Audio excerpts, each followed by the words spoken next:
And we are back with our last guest of the afternoon, Nico, who is crowdfunding the River Spirit this month. Nico, fantastic to have you here. Why don't you give us an introduction? Thank you for having me. My name is Nico MacDougall. My pronouns are he, they. I live in Washington, D.C., where I work as a laboratory associate for the biology department at George Washington University. Yeah, I'm trying to think. I will not exactly apologize. My cat might be making sounds in the background throughout this entire thing because he's very needy. But yeah. Yeah, Nico, so fantastic to meet you. I have looked at your project, The River Spirit, and I'm so interested in it as someone who has come from a small town, and I want to hear more about it. What can folks expect from this project? So, what can folks expect? Well, it's a solo journaling game. So, you're going to be doing all the sort of, at least the idea is that you're doing all the relevant gameplay by yourself. I suppose nothing is stopping you from doing it with a friend or a huge group of people, but I imagine it'll probably get a little bit more complicated to do it that way. Um, but yeah, so you're building up a little town, a hometown for your character, and doing so, you're filling in significant landmarks to that character. You're building up their community, like significant people and experiences that they've had. And then you leave that little world you've built up, and you venture into the forest where you meet a variety of forest spirits.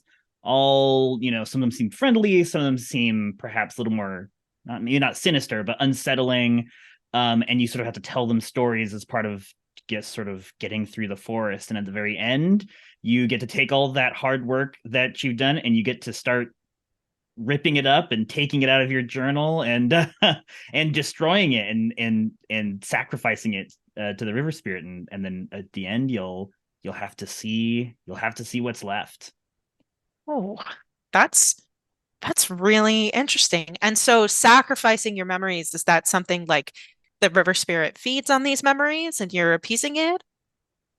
I've left it sort of vague. Like all that the text of the book contains is just that says that, like that there's a drought that's impacting your hometown, and that there's sort of like a story that the river spirit exists, and you have to go and make a sacrifice to it in order to, in this case, make the drought go away, to bring back the rain. And so um that's a part of the game actually that I was really sort of proud of, and it was pretty early on, is that you don't know how much the river spirit needs. Like, you don't know how much you have to sacrifice to the river spirit.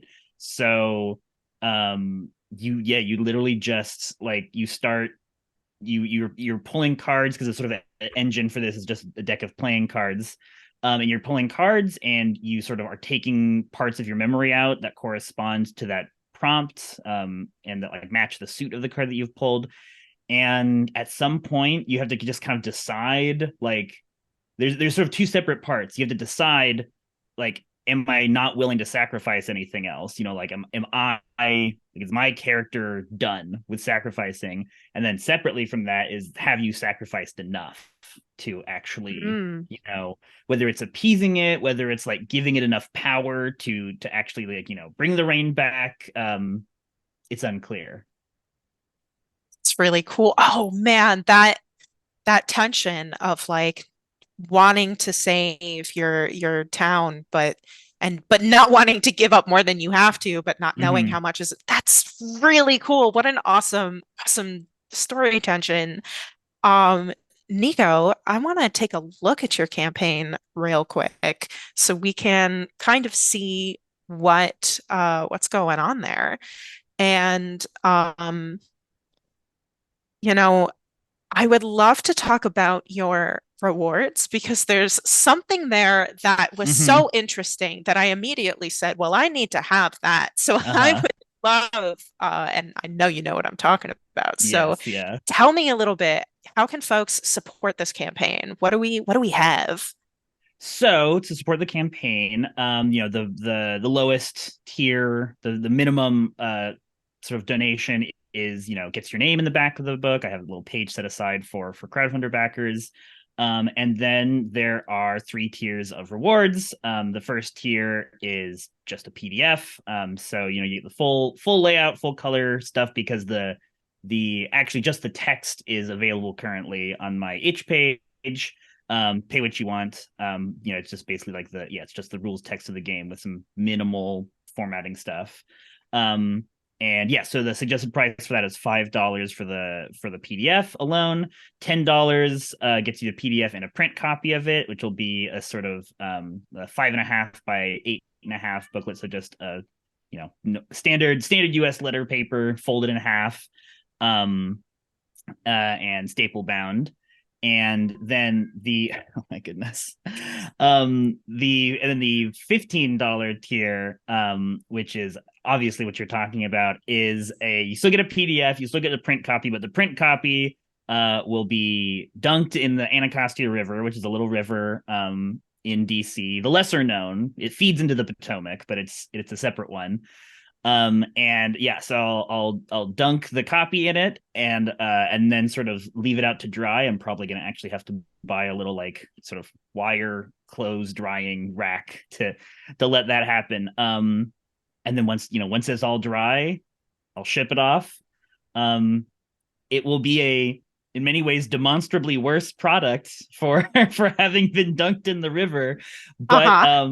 a surprising number of people have opted for that. Yeah, because I look, you are selling a game about a river spirit, and you are offering folks the opportunity to sort of, at least the way that I read it, right? Take a piece of maybe one of the rivers that inspired you to write this game, Mm-hmm. which is, very, very special and very important to kind of the ritual of play, in my opinion, especially for a solo game. So yeah, you bet I want a completely submerged copy of your game. Yeah, yeah. Um, yeah, fantastic. So, um, you've written this game, it's done. So I imagine that, the crowdfunding aspect is mostly like the funds are mostly going towards the printing options. Is that correct? Yeah, so the funds are certainly like the main like fixed cost is certainly going towards printing. The funding goal that I set was just, I sort of played around with some numbers and looked at different places to print, and the sort of the funding goal was just what I sort of figured would keep it the most cost effective as possible, while also, giving me something to work with too. But something else that it's going to, if it fully funds, or honestly maybe even if it doesn't, but currently, if the campaign fully funds, which is, it's currently actually like 50% of the way, which is incredible. Then 10% of the funds raised are going to go to the Anacostia River Keepers, which is a fantastic organization, which is both, it's both local and sort of global, because the River Keepers are sort of like a global organization. So anyone watching this stream should check out to see if you have a local sort of chapter of it. But they are dedicated to sort of protecting and improving our waterways. And so the Anacostia River Keepers, we actually have two. We have the Anacostia and the Potomac River Keepers here in DC. Um, and they're both basically trying to make our rivers swimmable and fishable, which is if anyone's ever lived in DC, they are probably rolling their eyes right now, because it's those are they're notoriously polluted rivers. But the Anacostia is actually pretty close to being swimmable. Like in a few years, according to sort of their timeline and their metrics and stuff, it's actually going to be fairly clean for people to be in. Fishable, that's a bit further off, but yeah, it's just thinking about like making a game about rivers. I'm a biologist, like I sort of thinking about that kind of stuff. I figured that since I'm basically doing all of the stuff in with this campaign, like mostly myself. Really, the only person I brought on was an editor, and I that was and he offered some great feedback, and we're going to sort of do like a labor exchange. So sometime down the line, I'll be editing something for him. But other than that, it's like I sort of did the little bit of art design, defining images and edit and layout and writing, of course. So I was like, well, I may as well take some of the any of the money that I take some of the money that I've made from this and put it back into something that feels important and local and thematic, much like the dunking a The coffee in the dunking. river.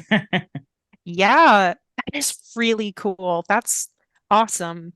Yeah, so chat, definitely check out your local chapter of the River Keepers.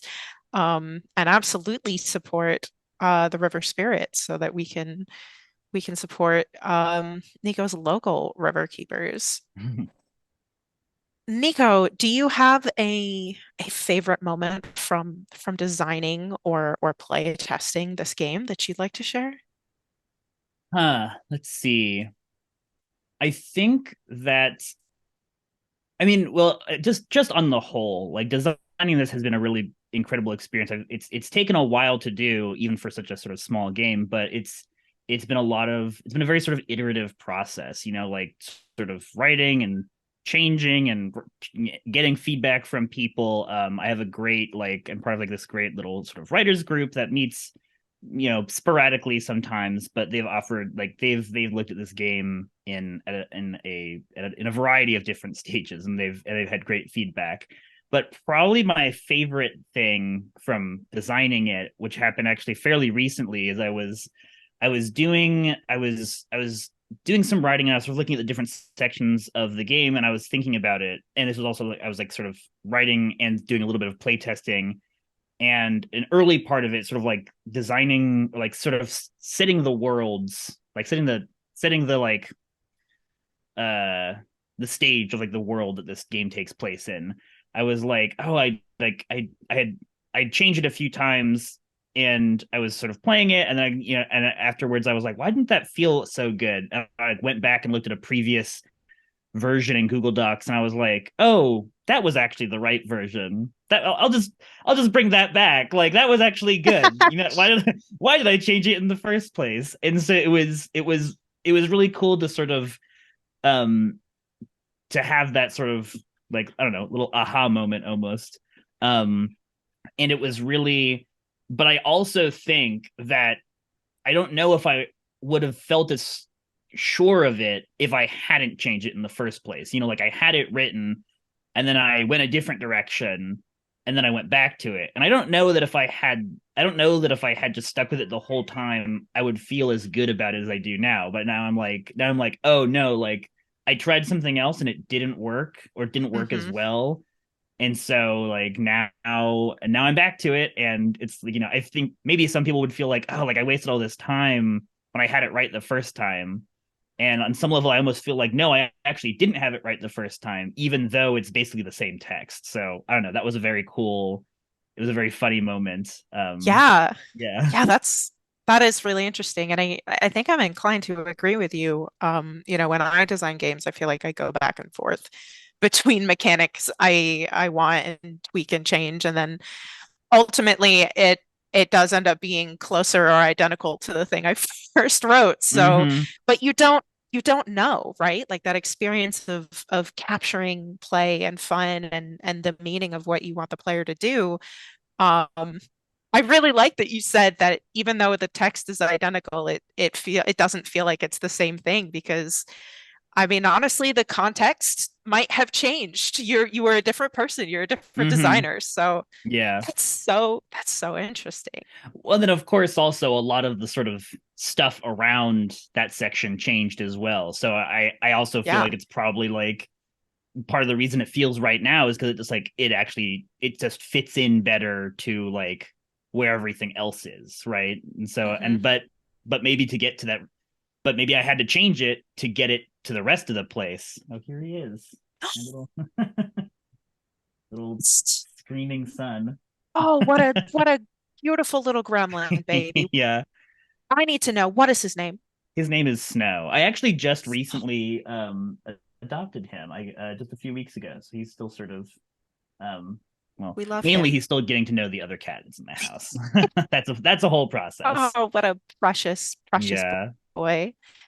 So Nico, how's crowdfunding been for you? Is this your first campaign, or have you done others? Yeah, this is my first campaign. Where God, what day is it? 3 days into it, and I have to say because I've sort of like been on like TTRPG Twitter for a while and seeing people talk about experiences, crowdfunding, and and all that kind of stuff. And sometimes I felt um I don't know, not like it's funny because I've seen people talk about like how difficult it is or sort of how taxing emotionally, sort of like psychically taxing it is. And I haven't felt like I haven't been feeling like, oh, they're exaggerating or like it can't be that hard, but there was a little bit of that. And now Hmm. that I'm doing it myself, I mean, it's certainly different when you're doing it like one person versus like a team of people. But now that I'm doing it myself, I'm like, oh no, they were 100% correct. Like they are. Yeah. I'm like I don't even like it's like my game is like mostly done. Like I like in some level I hope to have a pretty quick turnaround like when the sort of campaign ends and like getting it out. But I'm like, oh my gosh, like I can't even imagine what it would be like if you're depending on this campaign to like actually basically allow you to create it to like pay for art and like editing and layout stuff or whatever. So I am chastened. I have been corrected. I feel enlightened, but with how just sort of how much like background sort of mental space it occupies just like the whole time. um Hmm. I mean, certainly it's not exhausting. It's not like I don't feel like I can do anything else, but but yeah, I have certainly been surprised by sort of how much I find that I like do in fact need to be thinking about it. Yeah. Uh-huh. Oh, totally. Well, yes, crowdfunding, not for the faint of heart, but Mm-hmm. uh I think your campaign is doing really well. I think your project is fantastic. And if anyone in Thank chat you. is like, how do I help Nico with this project that they're doing? The answer is go back the river spirit. Uh Tweet go about it, tell go your do it, go friends. tweet about it. Yeah, sharing helps. You know, you do have it on your itch page so folks can, try it before they Yeah, before they you back take a in. look at the And text.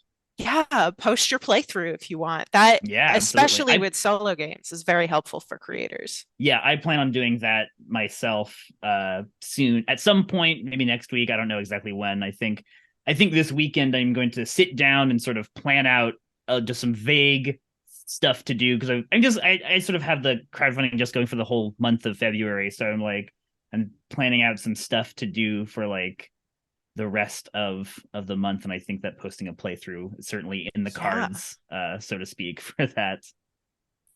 Excellent. Well, Nico, it was so fantastic to have you on the show today. Is there anything else you'd like to say to chat before we sign off? um Thank you. Thanks for tuning in. This has been it's a lot of firsts for me recently. First crowdfunding thing, campaign, first Twitch stream part like that I'm participating in. So thanks for showing up, and thank you, Leon, for making this a really incredible fun experience. Thank you, Nico, for making a really cool game. All right, everybody. This is the last guest for this week's episode of Crowdfundr Thunder. I've been your host, Leon Barillaro, and I will see you next week. We've got an amazing group of creators coming on next week. We have Project Echo, we've got Grandmother Ship, we have Contact, and we have Villains, a Vampire the Masquerade anthology. Ooh. So if you like what you've seen today, definitely please go and support the creators. And if you like what you've just heard, then I will see you next week, same time. Peace out, chat.